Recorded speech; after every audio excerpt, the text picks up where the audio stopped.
এই বাচ্চাটাকে আপনাদের কাছে কেমন লাগতেছে? আমার কাছে কিন্তু ভাই চরম ভালো লাগতেছে। এই নিষ্পাপ বাচ্চাটাকে নাকি ছেড়ে তার বাবা চলে গেছে তার এমন হাল হওয়ার কারণে। একটাবার ভেবে দেখো, সে কিন্তু কন্যা সন্তান। রাসূল আকরাম সাল্লাল্লাহু আলাইহি সাল্লাম বলেছেন, যার ঘরে আল্লাহ পাক কন্যা সন্তান দেয় তার ঘরে আল্লাহ পাক নিজে হাতে রহমত ঢেলে দেয়।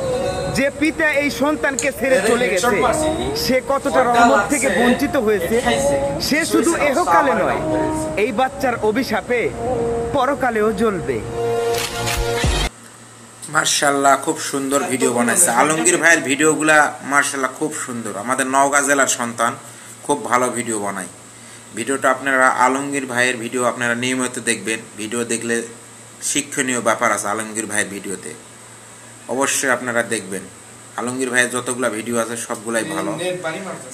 আসসালামু আলাইকুম, আপনারা ভালো থাকেন।